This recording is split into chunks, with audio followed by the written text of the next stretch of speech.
Imagine you are a nurse, right? You're in this incredibly crowded emergency room. Oh, yeah. Chaos everywhere. Exactly. Total chaos. And you have no x-ray machine instantly available, no CT scan ready to go, and you are standing over a patient who is visibly struggling to breathe. Right, which is an incredibly high-stress situation. Totally. And your only tool to figure out if they are, drowning in their own fluids or if their airways clamped completely shut is to listen. Yeah. Today's deep dive is about decoding that hidden acoustic language of the lungs. We are jumping into this really comprehensive and just deeply fascinating nursing guide on lung sounds. And our mission for you today is to explore how a simple acoustic vibration gives clinicians a real-time, completely non-invasive window into the body. It really is the absolute definition of diagnostic muddy waters. Mm-hmm. I mean, you are trying to paint an accurate picture of a patient's internal organs using nothing but sound waves. Yes, Just sound waves traversing through tissue and bone. When you listen to a healthy chest, your baseline is the sound of turbulent air moving through healthy, patent airways. Patent meaning open, right? Right, exactly. They are open, they are flexible, and the sound is soft and breezy. But what we are really focusing on today are the sounds that, well, the ones that deviate from that baseline. Okay, let's unpack this. Because the source material introduces a specific term right at the top that sets the stage for everything.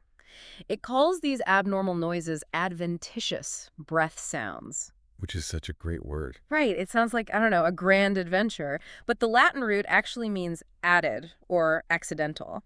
So adventitious breath sounds are the accidental noises of disease that get superimposed on top of healthy breathing. Yeah. The pops, the wheezes, the snores. And understanding what those adventitious sounds mean requires us to look at how we even, know to listen for them in the first place. Yeah, the history part is wild. It really is. For most of human medical history, the lungs were essentially a black box. You could not see inside them without opening the body, which is obviously something you want to avoid. highly to be avoided. Right. So the origins of how we started interpreting these sounds take us back to Paris in 1816 Okay. with a French physician named René Laennec.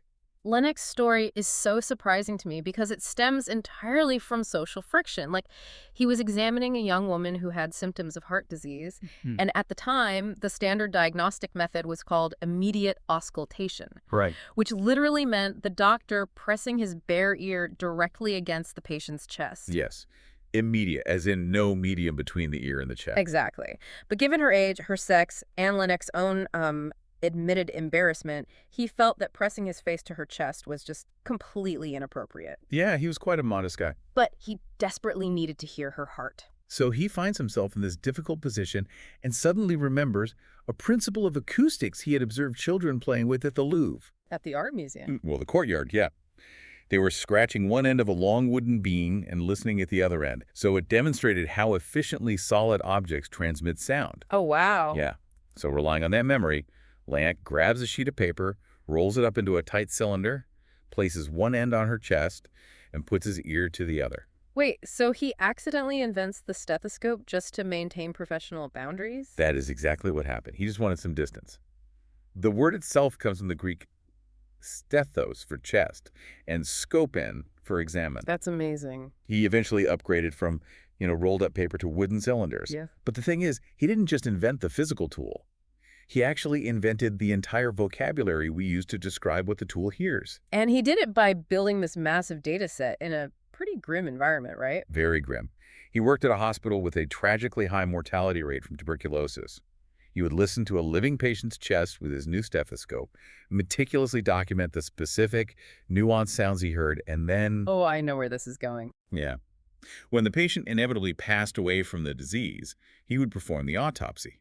So this allowed him to directly correlate the acoustic sounds with the physical damage in the lungs. Wow. So he was creating a sonic map of lung disease, like fluid sounded one way, a collapsed airway sounded another? Exactly. And in 1819, he publishes all this in a massive 2-volume work, coining terms that clinicians still use today. But there is a dark irony to this whole thing. Yeah, there really is. Laennec himself died of tuberculosis just a few years later, in 1826, at only 45 years old. Right. And his diagnosis was confirmed by his own nephew, who listened to his uncle's chest using the very stethoscope Laennec had invented. It's incredibly tragic. Yeah. But he gave medicine the ability to infer severe pathology without a scalpel. Yeah, totally. The terminology he left behind, that's where the medical community ran into significant complications. Yeah. In the early 1800s, Laennec and his peers categorized lung sounds using these highly poetic analogies. Right, the source talks about this. They would call something a cooing sound or a mucus rail. It was very descriptive but entirely subjective. It's essentially the medical equivalent of trying to objectively describe the taste of wine. Yes, perfect analogy. Like, what sounds like cooing to one doctor might sound like gurgling to another. But okay, I have to play devil's advocate here for a second. Go for it. If this tool's from 1816 and our ears are so subjective, why are nurses and doctors still relying on a 200-year-old tube to listen to someone's chest today? Like, isn't that totally outdated? Why not just wheel every patient to the MRI or CT scanner to see exactly what's wrong? Well, scans take time. They require moving a potentially unstable patient out of the safety of the ICU or ER, and they rely on massive infrastructure. Okay, fair. A stethoscope gives instant actionable data right at the bedside. If a patient suddenly drops their oxygen saturation, a nurse can listen and instantly know if it's because a bronchus is spasming or if fluid is actively filling the lungs. That real-time diagnostic speed is irreplaceable. Exactly. But you were touching on the exact frustration physiologists felt in the 1970s and 80s. Oh, with the names of the sounds. Right. Researchers like Robert Loudon and Raymond Murphy pushed to tie lung sounds to measurable acoustic properties. So frequency, duration, and waveform. They wanted to standardize it. Yeah, they wanted a sound heard in Boston to be categorized exactly the same way in London. But the source material notes that this standardization effort was ultimately incomplete. Like, they pushed for the term crackles, but rails, the older French term, never really went away. No, it didn't. Today, they are used completely interchangeably in hospitals everywhere, and Laennec actually preferred using Latin terms over French when he was at the bedside. Right, because of the translation issue. Yeah, because the French word râle meant rattle. He didn't want to terrify his French-speaking patients by using a word that sounded almost identical to le râle de la mort. The death rattle. Yeah, the death rattle. Talk about bad bedside manner. Yeah, definitely want to avoid that. But navigating that historical baggage is fascinating. The problem is, knowing the history doesn't help us if we fundamentally misunderstand the physics of the sounds the stethoscope is actually picking up. Which brings us to the biggest myth in the source material. Starting with the most misunderstood adventitious sound of all. Crackles. Crackles. There is a widespread assumption, which the source says is still informally taught, that crackles are the sound of air bubbling through fluid in the lungs. It paints this picture of, like, a kid blowing bubbles into a milkshake with a straw. Right, and it is a very intuitive image. You know, a patient has fluid in the lungs from pneumonia, you hear a crackling sound, you naturally assume it is bubbles. Right. But the biophysical models from the 1960s, particularly the work of Paul Forgax, proved this entirely wrong. Completely wrong. Yes, he proposed the sudden airway opening theory. Okay, break that down for us. So when you exhale, some of your small airways might collapse and stick closed.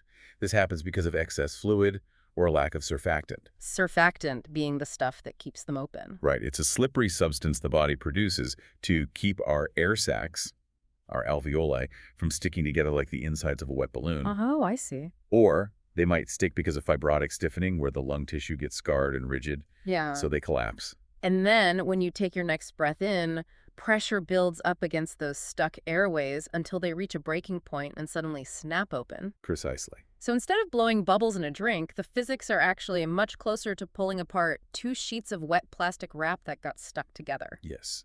That mechanical acoustic click is the true source of the sound. Multiply that tiny snapping open by thousands of microscopic alveoli, all opening asynchronously across the lung, and you get that distinct, discontinuous crackling sound at the chest wall. That is wild. It is a mechanical popping, not a liquid doubling. That mechanism completely changes how I visualize it. I mean, it's not a fluid sound at all. No, it's structural. And the source breaks these crackles down into fine crackles and coarse crackles, which carry very different clinical stakes. Very different. Fine crackles are higher in pitch, and they typically happen late in the inward breath, the inspiration. Okay. They sound remarkably like Velcro being pulled apart. Just ripping Velcro. Yeah. And this is a hallmark sign of a disease called idiopathic pulmonary fibrosis, or IPF. What happens in IPF? Well, the delicate, spongy tissue of the lung turns into stiff scar tissue. Because it is so stiff, it resists expanding. So when the patient inhales, the airways are forcibly ripped open at the very end of the breath, creating that high-pitched Velcro sound. That sounds incredibly painful. And then coarse crackles are on the other end of the spectrum. Right, coarse crackles are lower pitched, they happen earlier in the breath, and they do indicate the presence of fluid, even if it's not bubbling. Fluid like what? This could be exudate, which is a thick, inflammatory fluid caused by infections like pneumonia. Or it could be pulmonary edema, which is fluid backing up into the lungs because of heart failure. Right, the heart failure aspect. The bedside nursing application for coarse crackles is incredible to read about. It's very visual. Yeah, because when a patient's heart is failing, fluid starts backing up into the lungs and pools at the very bottom, the bases, due to gravity. Exactly. And bedside nurses will sometimes take a marker and literally draw a line on a patient's back to show how high up the crackles are creeping. Because if at 8 a.m. the crackles are at the bottom of the ribs, Yeah. and by noon they are halfway up the shoulder blades. The fluid is rising. Yes. That nurse knows in real time that the patient is actively decompensating. The heart is failing to pump effectively, and the water level inside the patient's lungs is rapidly rising. Wow. They don't need a new x-ray to know the medical strategy needs to change immediately. You are tracking the trajectory of organ failure entirely by sound. It's brilliant. It really is. But okay, crackles are discontinuous, explosive little pops. If we contrast that with continuous sounds, we get into an entirely different set of aerodynamic rules, We do. which brings us to wheezes and raunchy. Right. By definition, a wheeze is a continuous musical sound that lasts longer than 250 milliseconds. Okay. The physics here are completely different from the plastic wrap popping of a crackle. Wheezes happen when an airway is narrowed. As air forces its way through that narrowed tube, it increases in velocity until it reaches a critical point that causes the walls of the airway to physically oscillate. Oh, so it is less like popping plastic wrap and more like a flag snapping in a high wind. Yes, or like blowing over a reed in a saxophone. Right. The velocity of the air moving past makes the fabric or the tissue flutter and vibrate. That fluttering of the airway wall is why wheezes are so famously associated with asthma. Because the airways spasm and swell? Exactly, they swell and become very narrow. Clinically, though, you have to distinguish between a monophonic wheeze and a polyphonic wheeze. Monophonic meaning one sound. Right. If you hear a monophonic wheeze, just one single note or pitch, it suggests a single fixed blockage in one specific pipe. Like what kind of blockage? That could be a tumor compressing an airway, or, a child who accidentally inhaled a peanut. Oh, wow, just one blocked pipe. Exactly. But a polyphonic wheeze, which sounds like a whole chord of different pitches playing at once, means widespread narrowing across many different sized airways simultaneously. Yes, which is the classic presentation for an asthma attack. All the pipes are narrowing at once. Okay, so that's a wheeze. But moving from the wheeze, we have the rhoncus, or raunchy for plural, which is also continuous, right? Correct, but raunchies are lower pitched. They sound coarser, almost like a deep snoring or a heavy gurgling sound. So what's the physical difference? While a wheeze is caused by the airway walls fluttering from structural narrowing, raunchy are caused by air moving past pools of thick mucus or secretions in the larger, more central pipes, the bronchi. Okay, but distinguishing between a fluttering airway and a mucus-filled airway in a super noisy hospital room seems incredibly difficult. It can be. But the source outlines this diagnostic magic trick for this that is wonderfully low-tech. You just ask the patient to cough. It is a perfect reminder that sometimes the best diagnostic tool isn't a million-dollar machine, but basic physical mechanics. Right. If the patient coughs and you listen again and the sound is gone or totally changed, you know it was a rhoncus. Because the cough moved the mucus? Exactly. The explosive force of the cough physically displaced the puddle of mucus. But if they cough and the continuous musical sound doesn't change at all, it's a wheeze. Because coughing cannot magically fix a structurally narrowed, fluttering airway. Exactly. The pipe is still narrow, so it still flutters. That is such a cool trick. It's incredibly useful. So we have covered the routine adventitious sounds. We've got the popping crackles, the fluttering wheezes, the snoring rhonchy. But the guide takes a very sharp turn from the routine to the critical. We have to look at the alarms. Yes, the red flags. These are the sounds that signify acute, immediate danger and the misconceptions surrounding them that can actually cost lives. Right. And there is a brief mention of the pleural friction rub, which sounds like walking on fresh snow or leather creaking against itself. Yeah, the leather creaking thing? What is that? That is the inflamed outer lining of the lungs, the pleura, grinding together due to inflammation. And that one doesn't clear with a cough. Got it. But here's where it gets really interesting and a little scary. The primary alarm we need to discuss is stridor. Stridor is basically an acoustic siren. Yeah. It is a high-pitched sound heard mostly when the patient breathes in. But unlike wheezes or crackles, which you hear over the chest, stridor is loudest over the neck. The neck. Why the neck? Because you are hearing the upper airway struggling, the larynx or the trachea. It happens in conditions like croup in children, anaphylactic shock where the throat swells from an allergy, or if someone is choking on a foreign object. Okay, so it's high up. Right. And the reason it is an absolute emergency is geometric. The upper airway is relatively small to begin with. Okay. If it starts narrowing enough to produce the high-pitched sound of stridor, the tissues are only millimeters away from closing completely. Oh, man. Narrowing in the neck escalates to total obstruction almost instantly. So the moment you hear stridor, you are rushing to secure that airway before it shuts. Without a second of delay. But as dangerous as stridor is, the source outlines something that might be even more terrifying. Because it is deeply counterintuitive. The silent chest? Yes. It is a dangerous misread, known as the silent chest. This is arguably the most vital takeaway from this entire deep dive. It is a diagnostic trap that has caught many well-meaning clinicians. How does it happen? Well, the logical assumption is that if you have a patient having a severe asthma attack and they are wheezing very loudly, they are doing terribly. Right. Therefore, if the wheezing gets quieter or stops entirely, they must be responding to treatment and getting better. Because the bad sound went away. Exactly. And making that assumption can be fatal. Like, if you are listening right now and you're ever in a situation with a family member having an asthma attack, this is the one thing you need to remember. Silence is not recovery. Never. In a severe asthma exacerbation, the airways are narrowing. As they narrow, the air velocity initially increases, causing the airway walls to flutter faster, making the wheeze louder. Okay, that makes sense. But if the attack continues to worsen, the airways become so critically narrow that almost no air can pass through at all. Oh, no. The volume of moving air drops below the threshold required to create turbulence. So the airflow becomes so minuscule that the flag stops fluttering entirely? Yes. The acoustic vibrations cease, the wheezing disappears, the chest goes silent. It's terrifying. But the patient is not better. They are in a state of impending respiratory failure. A silent chest in a patient who is visibly struggling to breathe is a massive red flag. It's the ultimate trap. Equating a disappearing wheeze with clinical improvement without looking at the patient's overall work of breathing is a notoriously dangerous misjudgment. It's like standing in the eye of a hurricane, you know? The sudden quiet doesn't mean the storm is over. It means you are in the most dangerous part of it.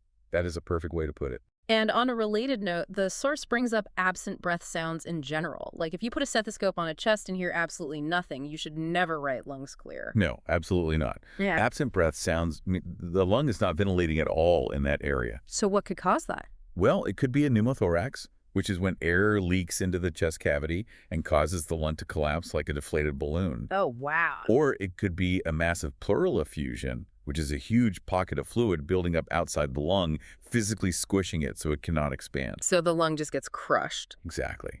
Or it could be a mucus plug completely blocking a major bronchus. The absence of sound is a major urgent finding that requires immediate intervention.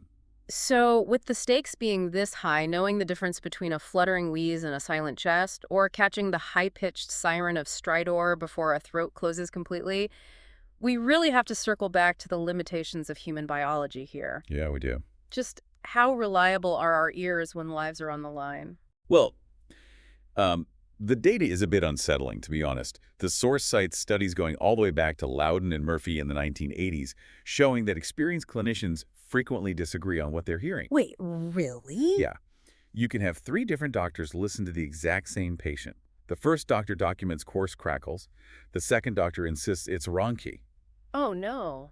And the third doctor documents diminished sounds with faint crackles. So it is that subjective taste of wine problem again, despite 200 years of trying to standardize the terminology. Right. Our ears are subjective and our individual brains process acoustic patterns differently. So if human hearing is a bottleneck, how is modern medicine solving it? We are seeing a massive shift toward computerized auscultation and digital stethoscopes. And this was highly accelerated by the infection risks of COVID-19. where clinicians needed to assess lungs while maintaining physical distance. Oh, that makes sense. To make this technology work, researchers developed resources like the ICBHI 2017 Respiratory Sound Database. Which is this massive public database used specifically to train machine learning algorithms. Right. They feed the AI thousands upon thousands of recorded waveforms, teaching the computer to objectively classify a crackle versus a wheeze based purely on mathematical frequency and duration. It just strips away human bias entirely. It creates an objective standard. Finally, however, the source brilliantly grounds this high-tech future back in the reality of global medicine. Because not everyone has an AI stethoscope. Right. Despite all these AI advancements, the basic acoustic stethoscope, that simple concept Lalenik invented out of rolled-up paper in 1816, remains the fastest, cheapest, and most accessible diagnostic tool on Earth. It's so true. I mean, if you are in a resource-limited setting, like a rural clinic without electricity for a CT scanner, or in the back of an ambulance speeding down a highway at night, a trained ear can instantly distinguish an asthmatic wheeze from a choking child's stridor. Exactly. That quick acoustic distinction literally dictates whether you hand a patient a bronchodilator inhaler or you prepare surgical tools to secure their airway. The stethoscope remains the frontline tool of internal medicine because it translates invisible anatomy into immediate, actionable sound. So what does this all mean for us? Let's recap for a second. We started our journey in 1816 with Latin accidentally inventing a tool that mapped the acoustic landscape of the lungs and tragically dying from the very disease he spent his life cataloging. Yeah. We debunked the milkshake bubble myth, learning that crackles are actually the mechanical sound of collapsed airways popping open like wet plastic wrap, revealing everything from fibrotic sparring to failing hearts. Right. We explored how wheezes are the fluttering flags of narrowed airways, while raunchy are the snoring pipes you can magically clear with a simple cough. It's quite the acoustic tour. It really is. And most critically, we learned to fear the silence. We learned that a silent chest in a struggling patient is not a sigh of relief, but a blaring alarm bell of impending respiratory failure. That's the most important takeaway. It is a powerful reminder that sometimes what you don't hear is just as important as what you do. But before we wrap up, considering everything we've discussed about the ICBHI database and digital stethoscopes, where does this leave the future of listening? Well, there is a profound implication here regarding the future of AI in medicine. We built these AI databases to settle our human debates over crackles versus raunchy because our ears are flawed, right? But what happens when machine learning surpasses the biological limits of human hearing entirely? Will AI eventually identify completely new microscopic subcategories of lung acoustics? Like sounds that our ears literally cannot pick up. Yes. It is entirely possible that artificial intelligence will discover a brand new diagnostic language hidden in the vibrations of the chest, a language that Laennec could never have imagined and that human ears were never biologically equipped to hear. Man, we started out using sound to simply peer into the black box of the lungs, and now we are on the verge of building machines that hear secrets the body is whispering, secrets we were never meant to hear. It's wild to think about. The invisible world of internal medicine just keeps getting deeper. Thank you for joining us on this deep dive into the hidden language of breath. Keep listening, keep questioning, and we'll see you on the next deep dive.